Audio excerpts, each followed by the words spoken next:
नमस्कार दोस्तों, स्वागत है आप सभी का एक बार फिर से आपके अपने चैनल लेट्स डू इट में। तो दोस्तों, आज के इस वीडियो में मैं डिस्कस करने वाला हूँ सीबीएसई क्लास 10 का जो 2019 का क्वेश्चन पेपर है मैथ्स का, उसे हम इस वीडियो के अंदर सॉल्व करने वाले। जैसा कि आप सभी जानते हैं कि मैं बहुत लंबे समय बाद एक वीडियो लेकर आया हूँ, बिकॉज कुछ प्रॉब्लम्स के चलते मैं वीडियो नहीं बना पाया। लेकिन मैं अब से ट्राई करूंगा कि मैं सीबीएसई क्लास 10 के जो भी 2019, 18, 17, 16, 15 के जो भी क्वेश्चन पेपर है वो सॉल्व करके वीडियो बनाऊं, ताकि आपको जो है वो बोर्ड एग्जाम्स के अंदर कुछ हेल्प मिल सके। तो वीडियो को शुरू करने से पहले अगर आपने अभी तक मेरे चैनल को सब्सक्राइब नहीं किया है तो चैनल को सब्सक्राइब ज़रूर करें और बेल आइकन को ज़रूर प्रेस करें।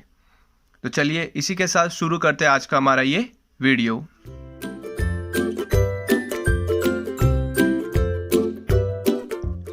हमारा जो सबसे पहला क्वेश्चन है वो कुछ इस टाइप से कि if HCF is equal to 336,54 is equal to 6 means इन दोनों का जो HCF है वो दे रखा है 6, हमें LCM फाइंड करना है इन्हीं दो नंबर का। तो यहाँ पर ये जो है वो सेक्शन ए का क्वेश्चन है, बहुत ईजी क्वेश्चन है। यहाँ पर हमें HCF और LCM यानी कि अगर दोनों में से कोई भी फाइंड करना है तो एक हमें वैल्यू दे रखी होगी। तो अगर इस क्वेश्चन में LCM फाइंड करना है तो हम सिंपल सा फॉर्मूला यूज़ कर सकते हैं कि HCF into LCM is equal to nothing but product of number. यहाँ पर HCF की वैल्यू गिवन है 6, LCM हमें फाइंड करना है एंड जो भी नंबर दे रखे याद रखिएगा कि दोनों नंबर सेम होने चाहिए, तो दोनों नंबर का प्रोडक्ट। अगर मैं LCM की वैल्यू सॉल्व करता हूँ 6 इसके नीचे आएगा और इसको हम 6 9 54 दोनों को मल्टीप्लाई करेंगे तो हमारा जो फाइनल आंसर होगा वो होगा 3024। तो ये था क्वेश्चन नंबर फर्स्ट, बहुत ही ईजी था। अब हम चलते हैं क्वेश्चन नंबर सेकंड पे। सेकंड में ये दे रखा है कि find the nature of root of quadratic equation 2x² - 4x + 3 is equal to 0। हमें केवल इसमें जो है रूट का नेचर फाइंड करना है कि किस टाइप की ये क्वाड्रेटिक इक्वेशन है। तो यहाँ पर फॉर्मूला होता है कि d is equal to b² - 4ac, यानी कि अगर ये 0 के इक्वल है तो इक्वल रूट्स है, अगर 0 से लेस है तो इमेजनरी रूट है। तो यहाँ पर अगर हम इस इक्वेशन के अंदर a b c वैल्यू को कंपेयर करूँ तो a की वैल्यू है 2, b की वैल्यू है यहाँ पे -4 एंड c की वैल्यू है यहाँ पर 3। तो यहाँ पर b की वैल्यू हम पुट करेंगे -4 का स्क्वायर जो कि होगा 16, -4 इंटू 2 इंटू 3 यानी कि 24, 16 - 24 is equal to nothing but -8 which is less than 0। So if it is less than 0 then हमारी जो रूट्स होगी इक्वेशन की वो कैसी हो जाएगी, इमेजनरी। तो यही हमें यहाँ पे इस क्वेश्चन के अंदर बताना था। अब हम बात करते हैं क्वेश्चन नंबर थर्ड की। तो क्वेश्चन नंबर हमारा जो थर्ड है वो कुछ इस टाइप से दे रखा है कि हमें यहाँ पर कॉमन डिफरेंस फाइंड करना है एक AP का। कॉमन डिफरेंस यानी कि D की वैल्यू जो कि होता है कि दो टर्म यानी कि कोई भी दो कंसेक्यूटिव टर्म्स का डिफरेंस। तो यहाँ पर फर्स्ट टर्म हमें ये दे रखी है, सेकंड टर्म हमें ये दे रखी है और थर्ड टर्म हमें ये दे रखी है। हम चाहे तो इसको और इसको सब्ट्रैक्ट कर सकते हैं या फिर इसको एंड इसको भी सब्ट्रैक्ट कर सकते हैं। तो देखते हैं कि किस टाइप से इसको सब्ट्रैक्ट करेंगे। जैसे कि मैंने आपको बताया कि जो D होता है वो A2 - A1 के इक्वल होता है। तो अगर मैं यहाँ पर A2 और A1 इन दोनों को सब्ट्रैक्ट करता हूँ तो यहाँ पे दोनों का LCM आ जाएगा जो कि 3 है। 3 है यहाँ पे कॉमन है तो ये टर्म एज इट इज आएगी, माइनस का साइन, A और A कॉमन तो 3 मल्टीप्लाई हो जाएगा 1 से जो कि हो जाएगा -3। दोनों यहाँ से 3 से 3 रिड्यूस, -a/3 है, A से A कट जाएगा जो कि हो जाएगा -1/3 इसका आंसर। तो ये हो जाएगा हमारा कॉमन डिफरेंस। अब हम चलते हैं नेक्स्ट क्वेश्चन पे जो कि एक सिंपल क्वेश्चन है कि sin² 60 + 2 tan 45 - cos² 30 डिग्री। सो हमें ये या फिर और यानी कि दो क्वेश्चन आए थे इसी के अंदर। सबसे पहले हम इसको सॉल्व करते हैं। sin² 60 degree + 2 tan 45 degree - cos² 30 degree. तो यहाँ पर sin 60 की वैल्यू होती है √3/2, उसका स्क्वायर करना है तो ये हो जाएगा 3/4। सिमिलरली tan 45 1, सो 2 × 1 2 माइनस cos 30 की अगेन इसका जस्ट ऑपोजिट होता है तो ये √3/2 का होल स्क्वायर सेम, यहाँ से ये रिड्यूस इज इक्वल टू 2। तो यही हमें यहाँ पे प्रूव करना था, मैंने यहाँ पे वैल्यू भी लिख रखी है। अब हम बात करते हैं कि इसका जो सेकंड क्वेश्चन है जो कि इवेल्युएट करना है कि अगर sin A is equal to 3/4 then find the sec A। तो इस क्वेश्चन को हम देखते हैं। तो यहाँ पर sin A जैसे कि दे रखा है 3/4, हमें फाइंड करना है कि sec A कितना होगा। तो यहाँ पर अगर मैं चेक करूँ तो sin² A + cos² A is equal to 1, ये तो हमारा एक फॉर्मूला प्रॉपर्टी है। तो यहाँ पर मुझे अगर cos² A की वैल्यू निकालनी है तो मैं यहाँ पर sin² को राइट हैंड साइड ट्रांसफर कर सकता हूँ। तो यह हो जाएगा 1 - sin² A, cos हटाऊंगा यहाँ से तो ये हो जाएगा 1 - √1 - sin² A। sin A कितना है 3/4 और 3/4 को जब सॉल्व करूंगा तो ये 9/16, माइनस करूंगा तो ये 7/16। √16 जो है वो हो जाएगा 4, √7 एज इट इज रहेगा। तो ये जो है हमारा फाइनल आंसर नहीं है बिकॉज ये जो है वो एक cos A की वैल्यू है। मुझे यहाँ पर sec A की निकालनी थी तो sec A is nothing but इसका जस्ट इनवर्स यानी कि 4/√7। तो ये हमारा फाइनल आंसर हो जाएगा। अब हम बात करते हैं क्वेश्चन नंबर 5 की। यहाँ पर जो सेक्शन ए के अंदर जो क्वेश्चंस पूछे जाते हैं वो यूजुअली बहुत ही ईजी क्वेश्चन होते हैं। अगर आपका बेसिक क्लियर है तो इन क्वेश्चन को आप इजीली कर सकते हो। क्वेश्चन नंबर 5 के अंदर ये दे रखा है कि right the coordinates of point P on x axis which is equidistance from point A and B।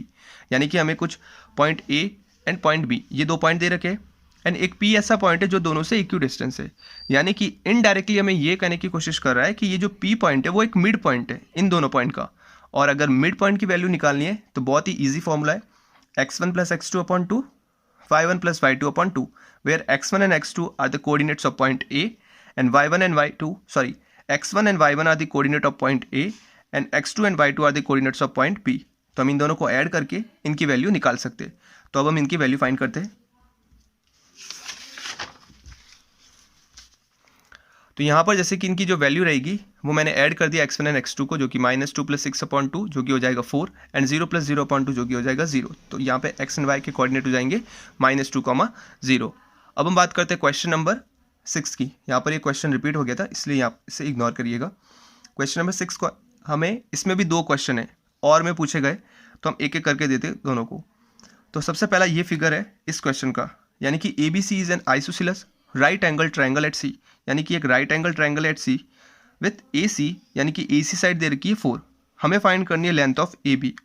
तो बहुत ही ईजी क्वेश्चन है। अगर राइट एंगल ट्रायंगल दे रखा है तो सबसे पहली चीज़ जो हम यूज़ करेंगे यहाँ पर वो करेंगे पाइथागोरस थ्योरम, यानी कि हाइपोटेनस का square is equal to base square plus perpendicular square.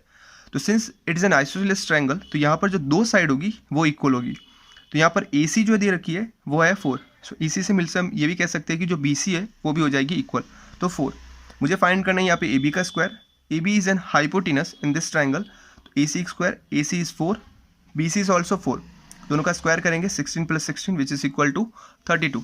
यहाँ पर ये जो है वो 32 हो जाएगा और इसका रूट निकालेंगे तो ये हो जाएगा 4√2। तो ये था हमारा क्वेश्चन नंबर 6 का फर्स्ट। अब अपन देखते हैं इसका और वाला पार्ट। इसके और पार्ट के अंदर जो क्वेश्चन पूछा गया था वो ये था कि if DE is parallel to BC, यानी कि ये जो साइड है DE वो पैरेलल है इस BC के। हमें फाइंड करना है ये जो AD है इसकी वैल्यू। तो यहाँ पर एक सिंपल सी थ्योरम है कि अगर किसी भी ट्रायंगल के अंदर कोई दो पॉइंट जो कि किसी ट्रायंगल के दो साइड्स पे लाई करे, जैसे कि यहाँ पर ये जो D पॉइंट है वो AB पे लाई कर रहा है, E पॉइंट AC पे लाई कर रहा है, अगर ये लाइन इससे पैरेलल है तो AD/BD और AE/EC इन दोनों का जो रेशियो होगा वो इक्वल होगा। तो यहाँ पर हम सेम थ्योरम यूज़ करेंगे कि AD/BD is equal to AE/CE। AD/BD की वैल्यू ऑलरेडी गिवन है, AE की भी वैल्यू गिवन है और CE की भी वैल्यू गिवन है। तो हमने तीनों की वैल्यू पुट कर दी। हम केवल यहाँ पर 7.2 को यहाँ पर क्रॉस मल्टीप्लाई करेंगे और हमें AD की वैल्यू निकालनी है, तो ये इससे रिड्यूस हो जाएगा और फिर ये इससे रिड्यूस, जो कि फाइनल आंसर आएगा 2.4 सेंटीमीटर। यहाँ पर मैंने कैलकुलेशन नहीं दिखाई है बिकॉज ये बहुत ही ईजी कैलकुलेशन है जो आप इजीली परफॉर्म कर सकते हो। ये तो था हमारा सेक्शन A, जिसके अंदर कुछ बहुत ही इजी लेवल के क्वेश्चंस थे। अब हम बात करते हैं सेक्शन B की। इसके अंदर थोड़े से एक लेवल एडवांस क्वेश्चन रहेंगे। चलिए एक एक करके सारे क्वेश्चंस को हम सॉल्व करते हैं। और ये भी बताना चाहूँगा कि मैंने CBSE के क्लास 12 के भी कुछ वीडियो अपलोड कर रखे और RBSE के भी कुछ वीडियो अपलोड कर रखे, तो आप उन्हें भी ज़रूर देखिएगा ताकि आपको एक बेटर आइडिया मिल सके कि किस टाइप के क्वेश्चन जो है और पेपर पैटर्न जो है वो फॉलो होता है। अब हम बात करते हैं क्वेश्चन नंबर 7 की। यहाँ पर right the smallest number which is divisible by 306 and 657। Smallest number यानी कि हमें यहाँ पर LCM फाइंड करना है इन दोनों नंबर का। तो यहाँ पर 306 एंड 657 LCM निकालना, हमें स्मॉलेस्ट नंबर बोला है तो मैं यहाँ पर LCM मैंने ऑलरेडी निकाल चुका हूँ कि ये एंड ये दोनों 3 से डिविजिबल है, जो कि हो जाएगा 102 एंड 219। अगेन ये दोनों 3 से डिविजिबल है, 34 एंड 73। सिंस 73 जो है वो एक प्राइम नंबर है जो कि किसी से भी डिविजिबल नहीं होता, तो ये एज इट इज चलेगा। बट 17, 34 और 2 ये दोनों डिविजिबल है, तो मैंने इसको इससे ही रिड्यूस कर दिया। अब फाइनली हम इन सभी को मल्टीप्लाई करेंगे। तो अगर आप इन सबको मल्टीप्लाई करते हो तो हमारा जो फाइनल आंसर रहेगा, जो कि सबसे स्मॉलेस्ट नंबर जो इन दोनों से डिविजिबल होगा, वो होगा 22338। तो ये हमारा इसका फाइनल आंसर है। अब हम बात करते हैं नेक्स्ट क्वेश्चन की। इस क्वेश्चन के अंदर भी दो पार्ट है, यानी कि आप ये कर सकते हैं या फिर जो नेक्स्ट क्वेश्चन है वो कर सकते हैं। तो देखते हैं क्वेश्चन नंबर 8 के अंदर क्या दे रखा है। Find a relation between x and y if the point A x, y, B -4, 6 and C -2, 3 are collinear. अगर ये तीनों पॉइंट कोलिनियर है तो x एंड y के बीच में क्या रिलेशन है वो हमें फाइंड करना है। तो देखते हैं अब इस क्वेश्चन को। और इसका जो और वाला पार्ट था वो भी मैं आपको बता देता हूँ। Find the area of triangle whose vertices are given as this, this and this. ये 3 पॉइंट है, केवल हमें इसका एरिया निकालना है। तो सबसे पहले हम वो क्वेश्चन करेंगे जिसमें 3 पॉइंट दे रखे थे, ये a x, y, b -4,6 -2,3। ये क्वेश्चन बहुत रिपीट होता है क्योंकि मैंने जब प्रीवियस ईयर के भी पेपर चेक किए जिसमें इस टाइप के क्वेश्चन जो है वो बार बार जो है वो रिपीट हो रहा था। इस क्वेश्चन को आप ध्यान से देखिएगा। सबसे पहले फॉर्मूला, बिकॉज जब भी कोई 3 पॉइंट कोलिनियर होंगे तो उसका जो एरिया होगा वो हमेशा क्या होगा, 0। तो यहाँ पे फॉर्मूला x, तो फॉर्मूला याद करने की एक ट्रिक भी है कि आप सबसे पहले x y minus y plus x y minus y plus x y minus y ये लिख सकते हैं। उसके बाद एक पैटर्न आपको फॉलो करना है, यानी कि 1 2 3 देन 2 3 1 एंड देन 3 1 2, यानी कि 1 से स्टार्ट करना है, फिर 2 से स्टार्ट करना है और फिर 3 से स्टार्ट करना है, इज इक्वल टू 0, बिकॉज ये 3 पॉइंट जो है वो कोलिनियर है। तो हम इन तीनों की वैल्यू एक एक करके इसमें पुट करेंगे। x1 यानी कि x, उसके बाद में y1 जो है, सॉरी y2 माइनस y3, ये हमारा y2 और ये हमारा y3। सिमिलरली x2 की वैल्यू, ये हमारा x2 हो जाएगा, x3 तो ये हमारा x3 हो जाएगा। इन तीनों की वैल्यू पुट किया मैंने। ये जो 2 है वो यहाँ से क्रॉस मल्टीप्लाई होकर के 0 हो जाएगा। आप चाहे तो इसको यहाँ से भी रिड्यूस कर सकते हो या फिर मैंने यहाँ पर एंड पे रिड्यूस किया है। इन दोनों को करेंगे 6 minus 3 3 3 into x 3x minus 4 3 12 minus minus plus 4 into y 4y minus 2 into y minus 2y minus minus plus 2 6 12। अब हम 3x प्लस 4y एक साइड और 4y माइनस 2y इन दोनों को यहाँ पर फर्दर रिड्यूस कर सकते हैं, जो कि हो जाएगा प्लस का 2y। ये 12 और ये 12 दोनों रिड्यूस हो जाएंगे। तो हमारे पास जो फाइनल इक्वेशन आएगी इसको सॉल्व करने पर वो हो जाएगी 3x plus 2y is equal to 0। तो ये तो था हमारा तीनों पॉइंट के बीच में रिलेशन। अब हमें इसका एरिया भी निकालना है। जो और वाला पार्ट था वो भी मैंने यहाँ पे सॉल्व किया है, बहुत ईजी है वो। तो इसी सेम फॉर्मूला के अंदर हम तीनों की वैल्यू रखेंगे। ये हमारा पॉइंट ए, ये हमारा पॉइंट बी एंड ये हमारा पॉइंट सी। तो ए की अगर मैं बात करूँ तो ए है 1, -1, बी है -4,6, सी है -3,5, यानी कि ये है x1, ये है y1, x2 y2, x3 y3। एक एक करके हम सबकी वैल्यू रखेंगे। ये x1, ये x2 और ये x3। उसके बाद में y2 यानी कि ये y2 माइनस y3। तो यहाँ पे ऑलरेडी एक माइनस है तो माइनस माइनस यहाँ पे इन दोनों के बीच में साइन चेंज होकर के हो जाएगा प्लस। उसके बाद में y3 यानी कि ये माइनस y1, यानी कि ये माइनस है तो अगेन यहाँ पे साइन चेंज हो जाएगा। ये x3 y1 माइनस y2, तो ये y1 ये माइनस y2, बिकॉज सिंस ये प्लस का 6 था इसलिए यहाँ पे साइन चेंज नहीं हुआ। इन तीनों को हम सॉल्व करेंगे।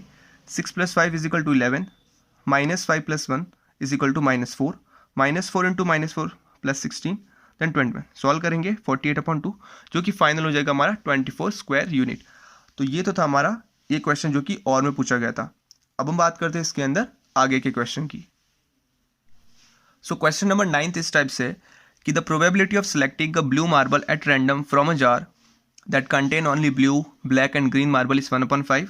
The probability of selecting a black marble is 1/4, and if the jar contain 11 green marble, find the total number of marbles in the jar. यानी कि बहुत ईजी क्वेश्चन है ये।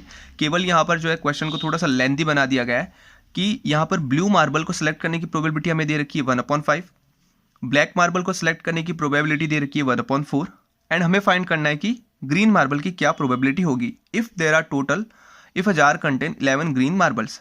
तो टोटल अगर 11 ग्रीन मार्बल्स है तो क्या प्रोबेबिलिटी होगी। देखो यहाँ पे आंसर में ही कि 11 ग्रीन मार्बल, तो हमें फाइंड क्या करना है यहाँ पे कि टोटल कितना है यहाँ पर। तो अगर मैं बात करूँ कि जो टोटल प्रोबेबिलिटी होगी ब्लू होने की, ब्लैक होने की एंड ग्रीन मार्बल होने की वो हो जाएगी 1, बिकॉज यहाँ पे केवल जार के अंदर 3 ही टाइप के मार्बल है, एक है ब्लू, एक है ब्लैक, एक है ग्रीन। तो मैंने इन तीनों को ऐड कर दिया जो कि इक्वल हो जाएगा 1 के। ये है ब्लू, ये है ब्लैक, ये है ग्रीन। तो अगर मैं बात करूँ यहाँ पे ग्रीन मार्बल की तो 1 माइनस दिस प्लस दिस, तो 1/4 है ब्लैक, तो आप इसको ब्लैक कंसीडर कर सकते हो, और ये ब्लू तो 1/5। इन दोनों का एलसीएम लेकर मैं सॉल्व करूँगा जो कि हो जाएगा यहाँ पर 9/20। फिर हम इसको सॉल्व करेंगे जो कि हो जाएगा 11/20। तो ये हो जाएगी हमारी प्रोबेबिलिटी किसकी, ग्रीन मार्बल की। तो ये था क्वेश्चन नंबर 9 सेक्शन बी से। अब हम बात करते हैं क्वेश्चन नंबर 10 की।